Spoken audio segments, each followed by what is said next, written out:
Today is Monday, October 21st. We are having Daniel with us. Welcome back, Daniel. And Thanks for having me back.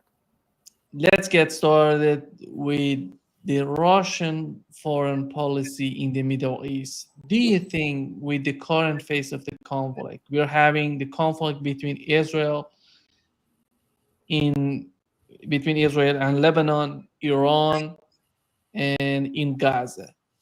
How do you see, in your opinion, what are the priorities of the Russian foreign policy in the Middle East? You know, the Russian foreign policy in general is a broad subject, and the Middle East is a broad thing. Geographic area, political arena, geopolitical football. People started for years, and they still use the term MENA, Middle East and North Africa. Meaning it goes all the way over to Morocco because it's part of the Ummah, of the diaspora of Muslims, and it goes up into Syria and et cetera, et cetera. Um, I think it's important to define it in broader terms because that's the only reason or the only lens through which the Russian point of view would make sense. Let's take uh, going back to Libya. They were out of the loop, or not out of the loop, but Medvedev was president at the time, and they voted for abstention rather than a veto of the UN Security Council that invited the French, which is to say, Obama and Sarkozy together, invading Libya and murdering Muammar Gaddafi. The Russians learned from that point on and said so. This is never going to happen again. This is never going to. I mean, nowadays there is no such thing as a UN Security Council resolution to push one of these things, but China and Russia were still weaker then, and so they didn't bother. Not they didn't bother, but the Americans didn't pretend to rewrite everything on their own terms, like they've done with the phrases like the international rules-based order, all that crap that they've come up with to end run their own institutions that they set up and ran for 50 years and no longer do their bidding, or largely still do, but they can't count on the GA. They can't count on the General Assembly unless they bribe enough Kiribatis and Tuvalus and Vanuatus on their payroll already to come up with a majority. But when you're talking about the Middle East, then you come forward to what happened in Syria. And the Russians said, no, not again. No, we're not doing this. You are staging this thing called ISIS. They come with 100. Remember that clip of 150 brand new Toyota trucks coming in over the Turkish border or somewhere? And you say, where the hell did that all come from? Come on. Are you stupid? Can you see what's happening? And the Russians did. And this is when they gave their clearest warning. And they started, remember, with these hypersonics, or maybe they were pre-hypersonic. I'm not sure, but they came down straight over the Caspian Sea, took a left turn, asked for directions, went up a few notches into the stratosphere, back down, dug a tunnel underneath, the Suez Canal. I don't know. They were like amazingly complex missile trajectories in the back door and bombed the crap out of, like, they were not going to take this sitting down. And by that point, they had the technology and the advanced weaponry to do so, to make that point. And so I think, I'm not avoiding, again, people think that, well, he's talking in generalities. No, I think that history is the fact base on which Americans in particular, we've made ourselves so stupid that we don't even have to pay any attention to history. But history is what it's all about. That's where you know what has happened before and what is, pretty likely to happen again. I mean, that's more than just a meme about history repeating itself. That really is something that people have to be aware of. Now, also part of this Middle East policy, what the Russians are doing. And it's important to just say it like that. Doing, not saying, not their policy. What are their actions? What are they doing? Well, it's a policy to engage Iran and create the basis for a new defense pact with Iran. Well, okay, they're a little too far, east. They're Middle East. Oh, maybe they're not really part of the Middle East. No, obviously, ask Tel Aviv if they think that Iran is part of the Middle East. They certainly do. And they allowed too much to happen when the Americans were taking advantage of it. So again, I've set the whole stage for this idea and this kind of panorama without mentioning Hamas, Hezbollah, Lebanon, Israel, anybody. No one who is on the front lines or on the front pages, because it's bigger than that. And so that is the background to the Russian policy in the Middle East. What they are going to do is not be caught again unaware, or no, I don't want to say unaware, because they were never unaware. They were unprepared to respond and to protect what they have to protect. Now, then you get to the second question of what about Palestine? What about defending? What about stopping this disgusting, rape fest, genocidal anti-humanism going on under U.S. auspices, but with Israeli hands, the same as Ukraine is doing with NATO and U.S. armaments. And what are they going to do in terms of, say, Yemen and Iran, who are stepping up, and Lebanon, Hezbollah itself, stepping up to defend these ultimate victims of the Zionist project? And there has always been a kind of impatience, like, why don't they do? Come on. Well, I think this is it. It takes time, and if you are part of a nuclear great power, you don't just step in and swap overnight. You make the pact with Iran. You're obviously providing some sort of intel or guidance to Yemen with Ansarallah's missiles. They can't do that all by themselves.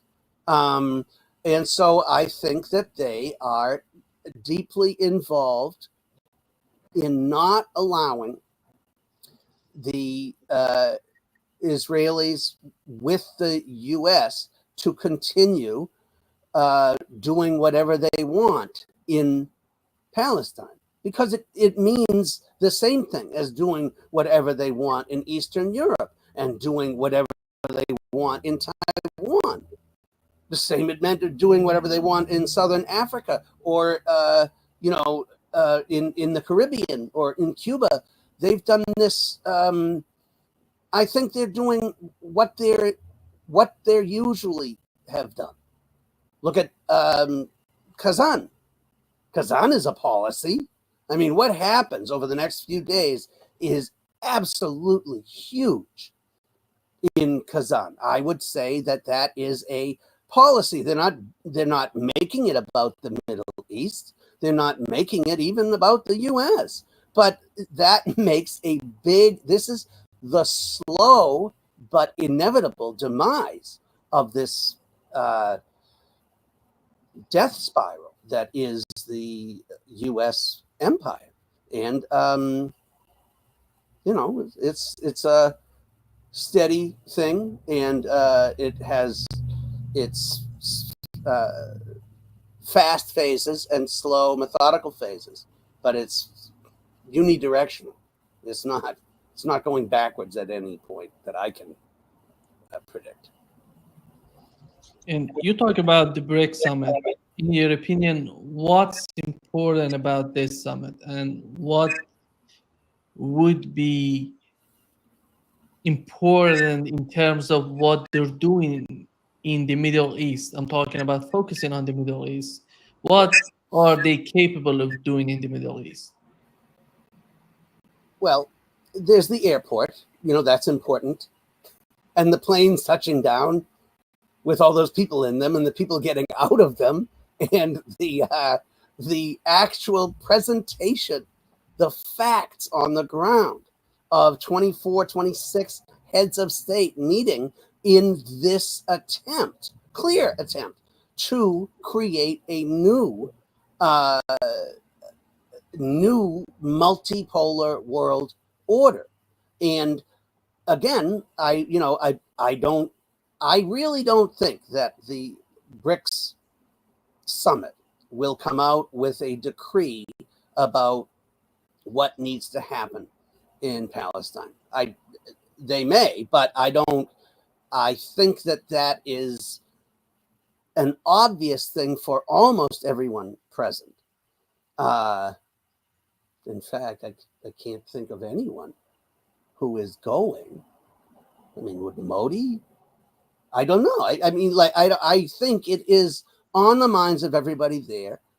And this is a framework setting type of agenda. It's not a military. It's not Ramstein. It's not a peace summit. It wasn't supposed to be, and isn't going to be. And they're not. They have that the BRICS pay card that I sent you. That thing is like on fire. That is going all over the internet. This meme of the BRICS pay card, the little credit card with logo, and it says 500 rubles. Like, oh my God, this is swiping away the U.S. and the West with one whoosh, right? Stripe or enter your chip card, and I think that's more of a goof. Not a goof, but it's a symbol. But symbols are very important. What does it mean? What does it mean for the Middle East? Yes, but what does it mean for the world economy? That you are on the verge of destroying or dismantling Bretton Woods. Bretton Woods is the thing. I know, because I'm from New England in the suburbs of Boston, and it's a ski lodge. Like when I was a kid, we skied at Bretton Woods. I read all this stuff about Bretton Woods being something happening here or something happening. This is unbelievable. It's like this is where the dollar was established as the reserve currency, and that is history. And when I say history, it's what happened. What I also mean by history is it's in the past. And of course, that doesn't happen overnight. It would be a disaster if it happened overnight. Just because you need a little wind to blow away the chaff doesn't mean you want a hurricane and a tornado happening all at once. It makes sense that this will be about planning. And I hate to be like, it's not, I don't come out and say, oh my God, this is the end of everything for Israel. This is the first time. Oh, we're on the edge of World War III. And it sounds a little more boring the way I tell it, and I don't apologize for that, because these kind of methodical changes to a world system that we've grown up in, and our parents, most of them, grew up in since they were in their early 20s, since the war. are going to change dramatically, not only within our lifetime, but within the next few years. Not tomorrow. This will not. Wait. Let me say, because you can do things like oh yeah, there it is. I love that. That is such a hilarious picture. It like says, "Ha," and it's got the little the logo for the what do they call the QR code? Like, this is modern. This is happening.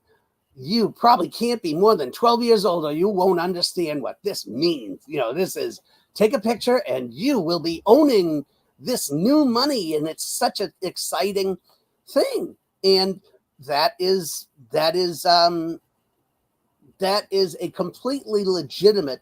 What's funny is it's a legitimate thing, partly because that's all the West can do now, is clips and pictures and memes and kind of this fake narrative about nothing, or narrative the opposite of what it was yesterday, but a very compelling demonstration of why that should be true, and why you should have listened to us in the first place, and how we have experts and you should listen to them. All of that crap. And this is like kind of in your face. It's like, yeah, well, here we got this. You can swipe the world with this thing, just the way you people did for 500 years. And so that is going to be not an announcement of the currency, but facts on the ground. I know, as boring as that sounds. Why is it? What's interesting? What's interesting to me is that you can look at like Putin's agenda. He's going to, obviously, there are going to be presentations and huge meetings and conferences, but he has a one-on-one meeting with Modi, with Erdogan, with Pezeshkian, with everybody and anybody is going to meet one-on-one with him. There's nothing like this. Nothing like this has happened outside the West for 100 years. Well, I don't know that it's ever happened, because it depends on the developments, globalization, interconnectedness, all of those things that have made it possible and essential for Russia and China to unite against the people who are trying not to let them get ahead. Oh, again, what is the policy? Well, this isn't policy, but here's what's happening right now. 95%. That's a policy. 95% of the bilateral trade between Russia and China is either in rubles or yuan. I mean, you could make another meme. You could make another one of those cards that you could put pictures and go viral, but that's kind of boring. But that is the policy. That is exactly what is happening. That's part of this. That's part of the things that is going to happen in the next few days. All of this will solidify. All of this will coalesce. What is Putin going to say or promise to India, Iran, Turkey, to Palestine, to Syria? I mean, everybody who is there. Dilma Rousseff, who's going to. She was one who was undermined by the U.S. in our glory to coups all over the world. And she's now head of the New Development Bank. This is like the New World Bank, or the New World Order Bank. How about that? We'll call it that. But that is what is happening. And I don't know what else. Like, I don't think that Putin is going to hand, a series of little data cards to Pezeshkian or the intel of Lebanon to make some sort of defense or attack more possible or more efficient on the sidelines. I mean, you know, what difference would that make? I think it's already happening the same way that it's happening in Moldova, in Ukraine, right? What they're doing is fixing a vote in Moldova to make another color revolution, except this time the colors of this revolution are royal blue with gold stars in a circle. That's right. They all have that flag at some huge fake rally where everybody miraculously overnight received a flag, and that's leading up to Kazan. That's part of the West's policy. Why did Lloyd Austin? Why did he go to Kiev? Why was he in Kiev today or yesterday? What policy is that? I mean, I don't think there is anything that is not related to what is going to happen at the BRICS summit. But it's not like a ground zero. I mean, unless Lloyd Austin wants to make it, what that could have been what he was coming to tell Zelensky. It's okay. We'll give you some missiles. You can make some noise and fireworks and look like make Russia scared or whatever, and disrupt that summit. But again, it's also is. I don't think it matters much. What can at this point? Seriously, at this point, what can they do? What's the counter policy? If that's, I mean, what do people expect the Russians to be doing or discussing at the BRICS summit?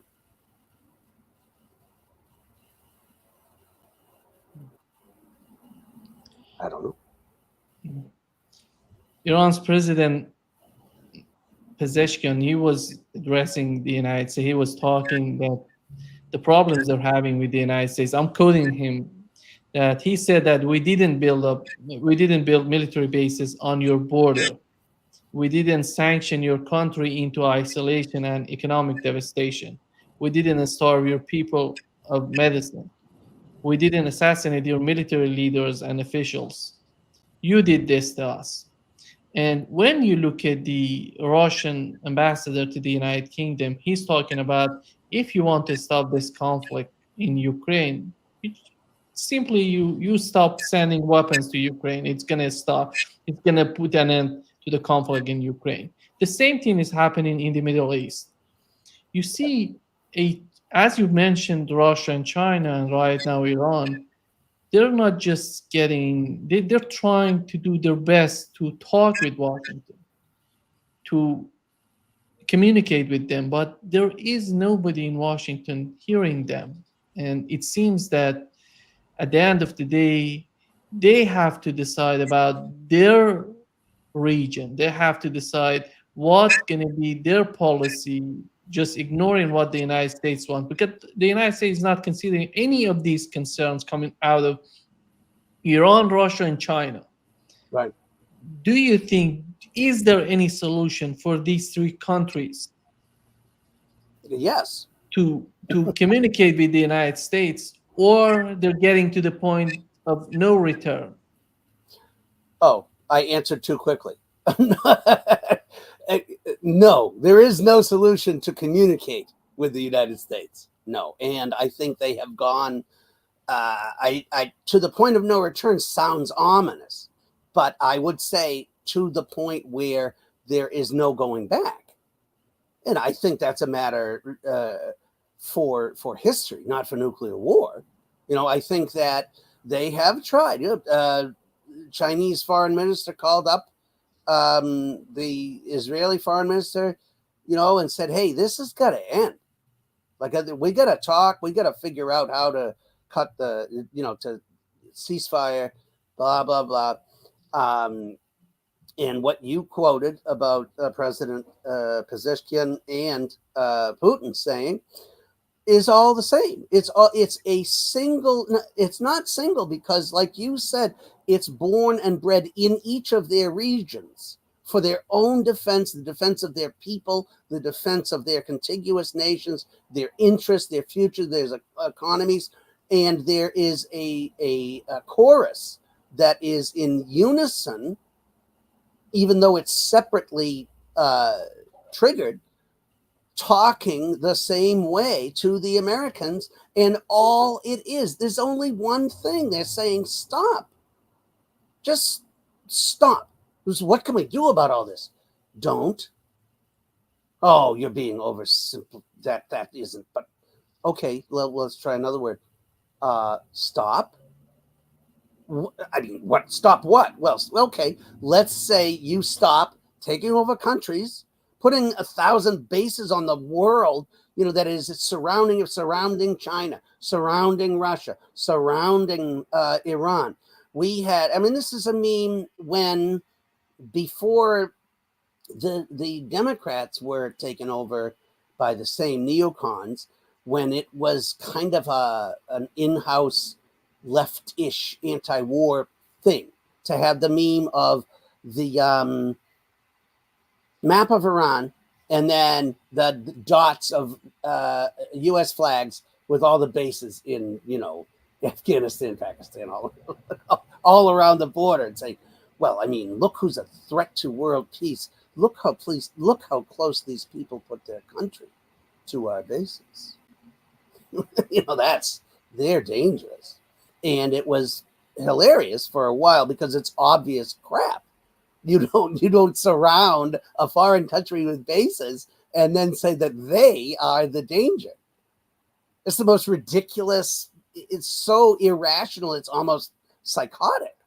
But now there is no internal. There's nothing political. Talk about there being nobody to talk to in the U.S. government. There's no one talking in the U.S. It is shocking to be in the middle of this idiot fest, this ridiculous, fake election circus, and to hear people going back and forth as if this has something to do with who eats cats and who danced with Willie Brown. And then when something happens, you have the assassination of Yahya Sinwar, and they stop everything, and Biden and Harris and Starmer and Schultz and everybody comes up and says, well, this is a touch of justice for the victims of blah, blah, blah, blah, blah, blah.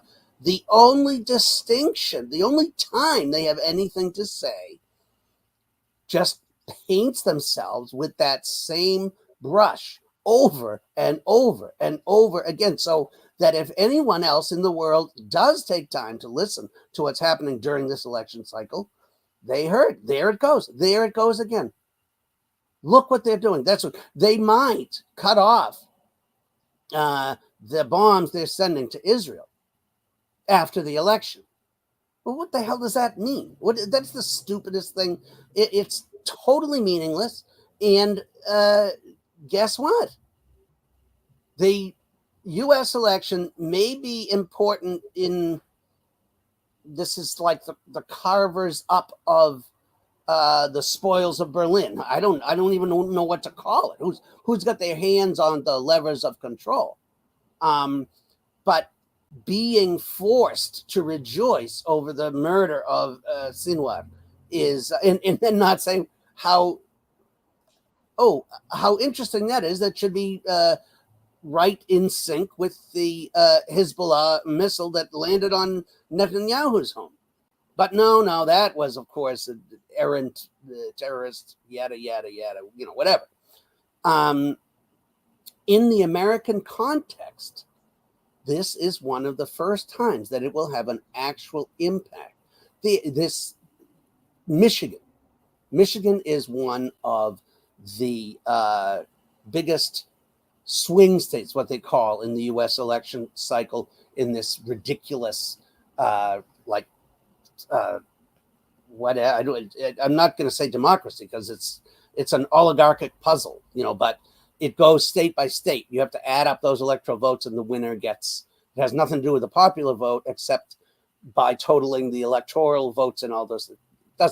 It doesn't matter. But Michigan is a big deal. It has 15 electoral votes. Dearborn, which is a suburb or a near city to Detroit, has the biggest Arab population in the country. It's like Mecca for Arab Americans. And there is no way in hell that these people are going to vote for the vice president under Biden's auspices, who has been arming this genocide the whole time. Forget before October 7th. Oh, this is now. Trump is bad. So what? Who are you? What are you saying? And then what are you saying? Well, Trump will be worse than me. What? Well, Trump will be. Trump. It'll be worse. He's much worse. You have to look at him. He's really bad. He's much worse. Everything is worse than me.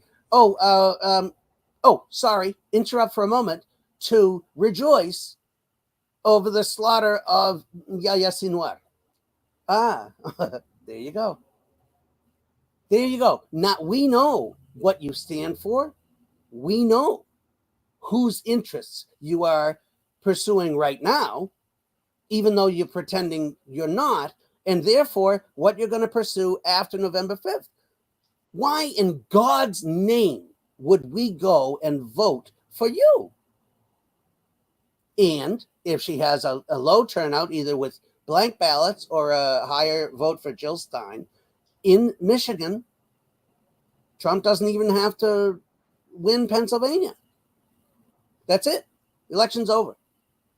And that's one of the only times that foreign policy has ever played into the U.S. election in my memory.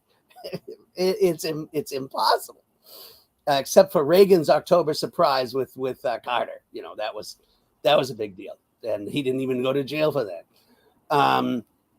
But this is really important in terms of the home base. I know. I mean, I know it sounds like, I'm sure a lot of your listeners are like, so what? Why is he talking? Who cares about what happens in the U.S.? And that's really sad, but true. Do you remember Andrei Vicek, the former Soviet writer? He wrote some great stuff. And toward the end, he said, he emigrated from the Soviet Union. He wound up here. He obviously liked it. At the end, he was like, you know what? I'm not writing for Americans anymore. Not that he didn't shut anybody off like the U.S. does with Sputnik. Right? We're going to cut off the radio. But he said, I'm not going to aim it at Americans at all. It's like talking to toddlers. I don't get it. I don't know how you can make that argument. And sadly, he was snuffed out soon after that. But I agree in the sense that I'm not deterred by any of it. People can try to censor what we say, but this idea of having conversations that are confronting the truth, repeating the truth, talking about it, there are plenty, millions of Americans who can listen to this and agree and learn from it, or even engage it.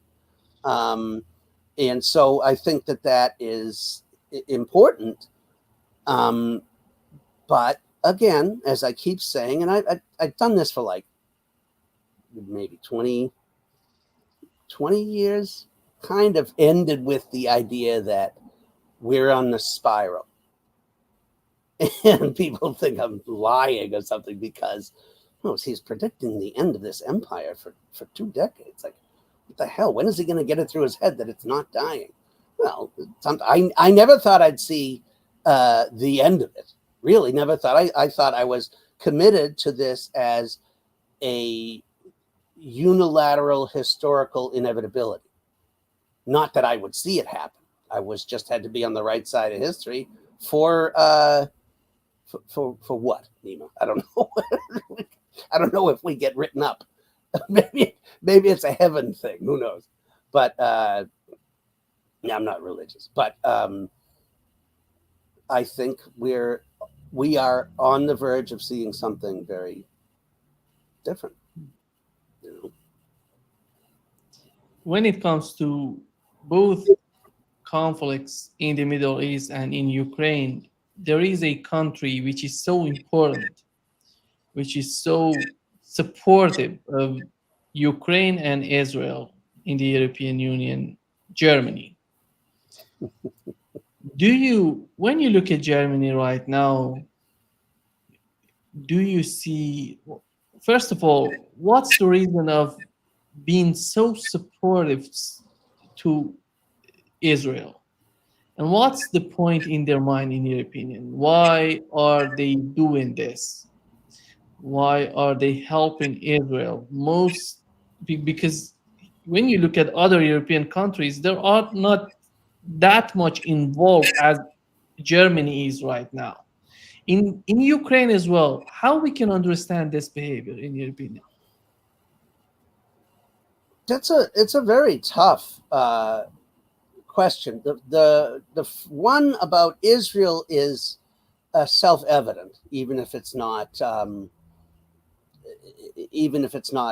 forever. It's the national guilt and the historical truth about the World War and the subjugation of the Jewish people under Nazi rule and the extermination of so many millions of people.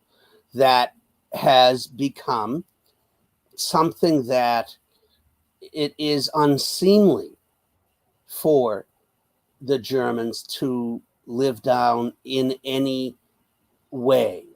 And there were people, I remember when I was a teenager or early 20s in Germany, and there were people who carried or wore or displayed a German flag, the Bundesrepublik, not the flag, just that black, gold, and red stripe, the German tricolor. And other Germans would say, "My God, look at that! That's disgusting.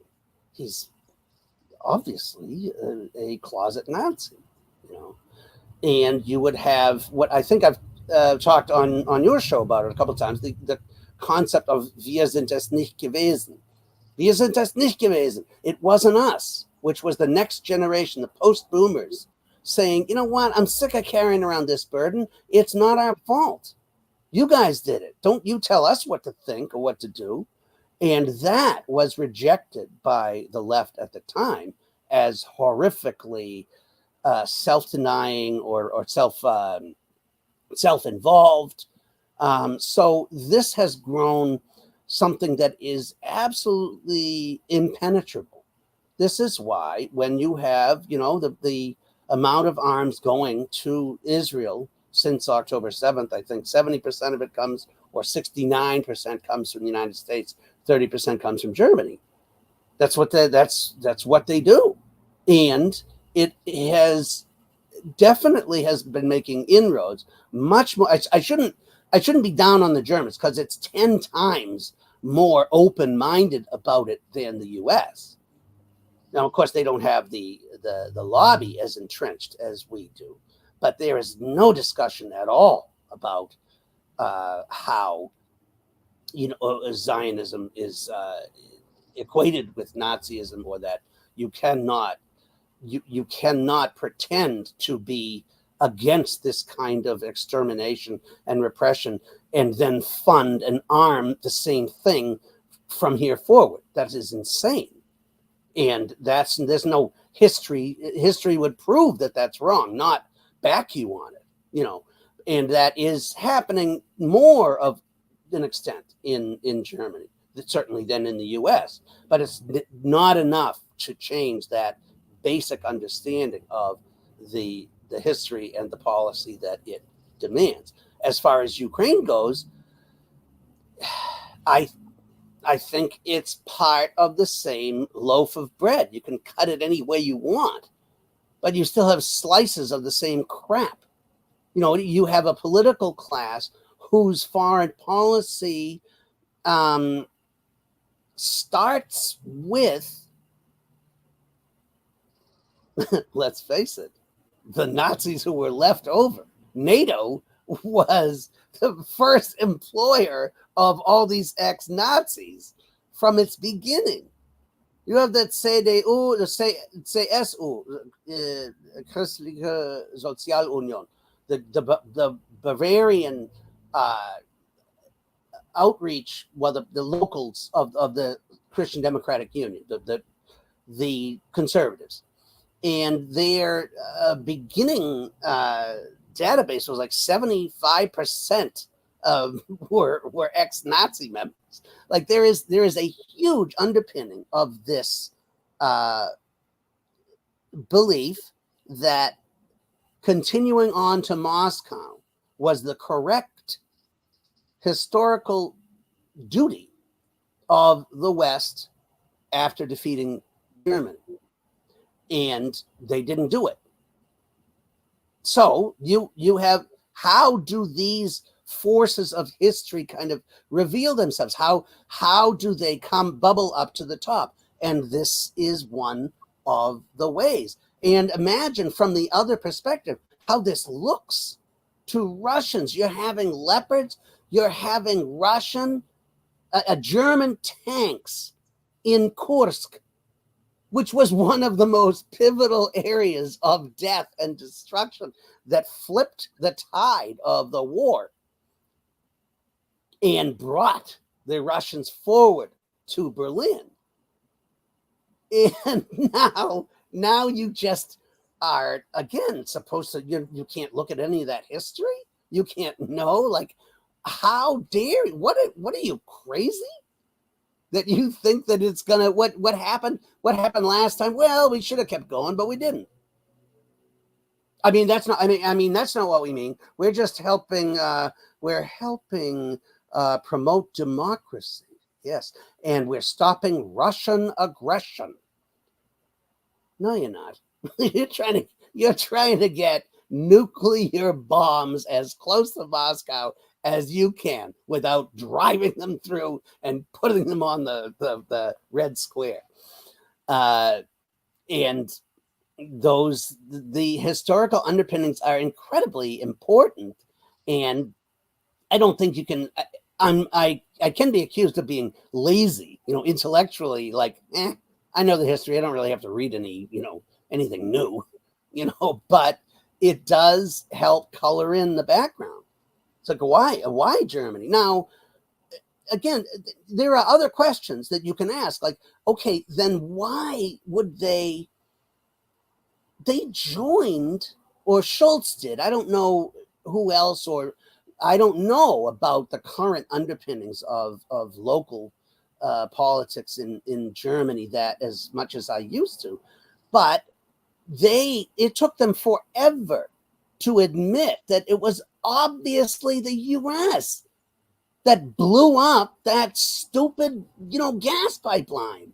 That this was a direct attack on their economy by their supposed ally, which dramatically changed not only their relationship but Russia, but their access to gas that fueled, literally, their industrial strength. How is it possible to go along, to be a lapdog to that extent? And that I gotta beg ignorance on, except that you have billionaires, you have a ruling class that is pushing things toward a certain direction, and that requires these smaller steps. And maybe that's to help the underpinning of the other two realities that I just outlined. And so in order to make that house of cards stay standing, you have to then lie about the CIA or whatever blowing up your Nord Stream pipeline. That makes sense in a kind of irrational puzzle sort of way. Well, sure, yeah. Then it's like we got to think, but then you killed a baby. Well, we had to kill your baby. That's how, because of A, B, C, D, and E. And so you see, so I'm sorry, but that's what we had to do. Okay. Thanks. Yeah. Just to wrap up this session, then, do you think that right now, with this new summit in Kazan, is the European Union concerned about what's going on with BRICS, or they want to be connected with the BRICS countries? Is that possible for the United States? I'm talking about the West, how the United States is seeing BRICS, and how are they willing to let the European Union being connected with BRICS. Recently, we've learned that Serbia wants to be part of BRICS. Serbia is not part of the European Union, but it's located in that continent. At the end of the day, if Serbia joins BRICS, that would be a huge change for them. And how does the United States see what's going on in the European Union in terms of BRICS? Well, they continue. They keep doing whatever they can to stop it from happening. And what is so frustrating, again, like I just said about that insanity that makes the Germans not blame the U.S. for blowing up Nord Stream, they will go along with these Mickey Mouse of things of disrupting those relations, trying to out Orban, Hungary. He has made a positive comments about BRICS and about Russia itself, and they're much more integrated than Serbia. But even the Italian, what's her name there? She said something about BRICS. It is definitely a new world arrangement. And anyone, Erdogan, come on, he's Mr. Straddle. That's why he controls the Bosphorus, because he's been straddling two continents for 100 years. That is it's normal and healthy and a reasonable transition to a system that has multiple poles and does not bend to the will of the hegemon. So it's not just, there is some pushback happening right now in Europe, Western Europe, not only about Ukraine, saying, look, it's enough already, but also about wanting to, once this is over, when this is over, are we going to reconnect with Russia? How are we going to do this? What are we going to, and those are minimal voices. They're being silenced. They're being censored, but they exist on upper levels, not just reasonable people in the street. But of course, that's all reasonable. That makes sense. There's no reason to have to fight over it. Just maybe instead of getting the whole pizza, you only get 6 slices out of 8. And the other 2 are split up between other people. What's the problem? I don't understand. And it's that misunderstanding, the need for supremacy, and what that ridiculous word, exceptionalism, is just impossible for the whole world to swallow. And Europe is now caught on the horns of a dilemma.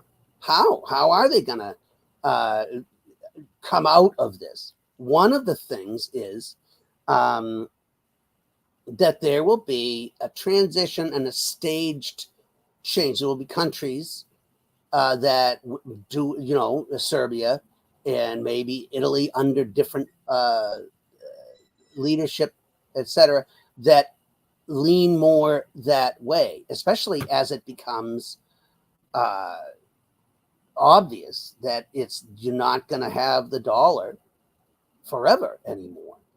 But you will always still have, especially if the Americans are just incredibly fixed on this outcome.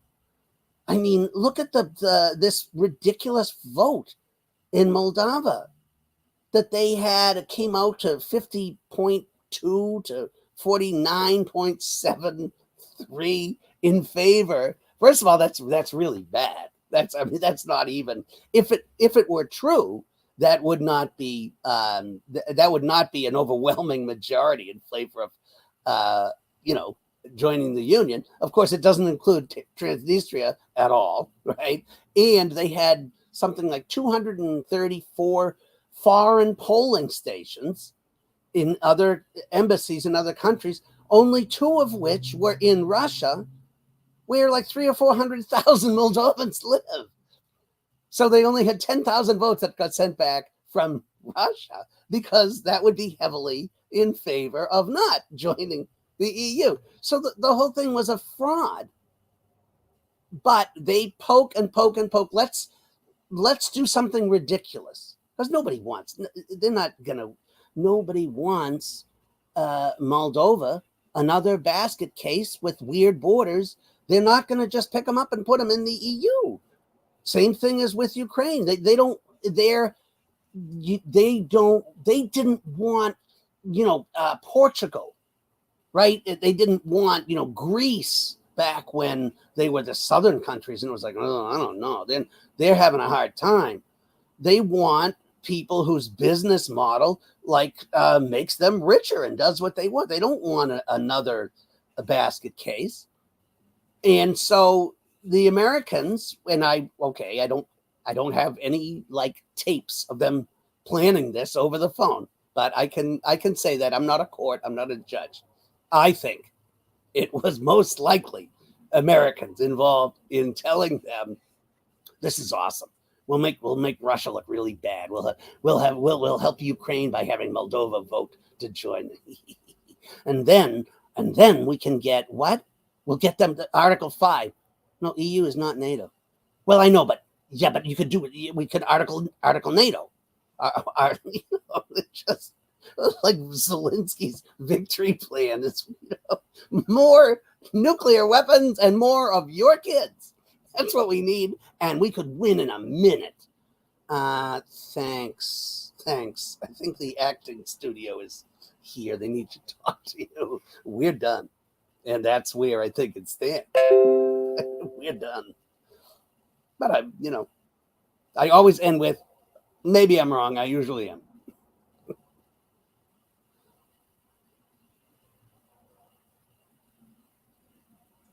Thank you so much for being with us today, Dan. Thanks Great for pleasure as always. A great talk. Okay. Yeah. Boy Bye. nuts. Bye.